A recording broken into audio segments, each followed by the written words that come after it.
이어서 목포에서 전해드리겠습니다. 항포구에 가보면 선박 접은 시에 충격을 완화하기 위해서 타이어를 콘크리트 벽에 설치해서 완충제로 사용하는 것을 볼 수가 있는데요. 어찌된 영문인지 목포 북항에서는 이 충격 완충제가 오히려 선박에 피해를 주고 있습니다. 김광진 기자의 보도입니다. 콘크리트 부두 벽면에 폐타이어가 곳곳에 매달려 있습니다.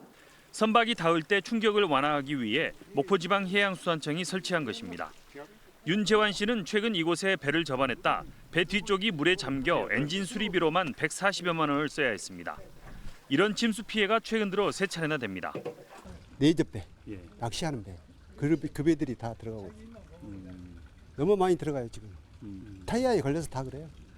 원인은 정박해 놓은 선박이 간조 때 완충제 타이어에 끼었다. 만조시 배 뒷부분이 기울면서 바닷물이 밀려 들어와 침수되기 때문입니다. 북항 인근에서 침수 피해를 입은 선박은 해경 조사 결과 최근 3년간 36척에 달하는 등 매년 똑같은 피해가 반복됐습니다.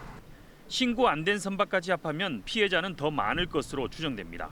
저 타이어 때문에 걸려서 침수하고 뒤시 걸리고 앞이 걸리고 엄청 많이 아파요. 차라리 없애보면 저희들은 더 편하죠. 바로 앞에 선박이 접안할 부장교등을 설치하면 해결할 수 있지만 예산 문제로 답보 상태입니다. 작년에 보수를 했는데 그거를 분충제로 설치해달라고 해서 보수를 했는데 이게 그 만조나 간조 때 배가 걸린다 그래가지고 전면적으로 다시 용역을 하고 있는 중이거든요. 선박의 안전을 위해 설치한 부두 완충제가 오히려 선박을 잡는 덫이 되고 있습니다. KBS 뉴스 김광진입니다. 목포의 해상 케이블카가 다음 달 개통을 앞두고 시운전에 들어갔습니다. 목포시는 최근 해상 케이블카 전 구간에 메인 로프 설치를 완료한 데 이어서 종합 시운전을 시작했다고 밝혔습니다. 목포 해상 케이블카는 지난 5월 개통할 예정이었지만 메인 로프에 미세한 풀림 현상이 확인돼 다음 달 6일로 개통이 연기됐습니다. 광복절을 맞아서 일본의 경제 도발을 규탄하는 촛불 집회가 열립니다. 목포 문화연대는 오는 14일과 15일 이틀 동안 수탈의 상징인 구 일본 영사관 일대에서 아베 정권을 규탄하는 촛불 문화제를 진행한다고 밝혔습니다. 주최 측은 만세 퍼포먼스와 시민 규탄 발언 등을 통해서 과거사를 부정하는 일본 정부를 비판하고 거리 행진을 진행할 예정입니다. KBS가 전남 서남권 시청자들과 간담회를 갖고 목포 방송국을 비롯한 지역국 기능 조정안에 대한 의견을 나눴습니다. KBS 지역정책실은 KBS 목포 방송국에서 열린 간담회에서 미디어 이용 행태의 변화와 경영 위기에 따라서 지역 방송국의 인력과 송출 기능 등을 광역 거점센터로 이전하는 것이 불가피하다며 총국의 편성 제작권을 확대해 지역방송의 역량을 강화하는 방안에 초점을 맞춰 기능 조정을 추진하고 있다고 설명했습니다. 이에 대해 참석자들은 지역국 기능 조정은 사실상 방송국 폐지를 위한 사전 단계에 불과하다며 국민들의 수신료로 운영이 되고 있는 KBS는 공영방송의 책무를 저버리지 말고 기능 조정을 철회하라고 촉구했습니다.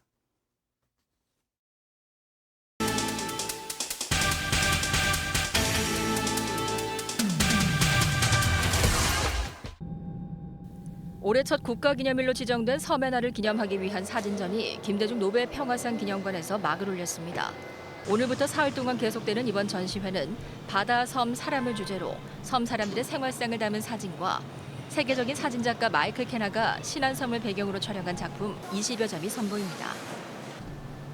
해남군이 저소득층 학생과 특기자, 성적 우수 학생 등을 대상으로 2019년 하반기 장학생을 선발합니다. 선발 인원은 172명이며 신청은 오는 23일까지 해남군 평생학습관을 통해 관련 서류를 제출하면 됩니다. 무안군이 여름방학을 맞아 꿈나무 건강터 만들기 교실을 운영합니다.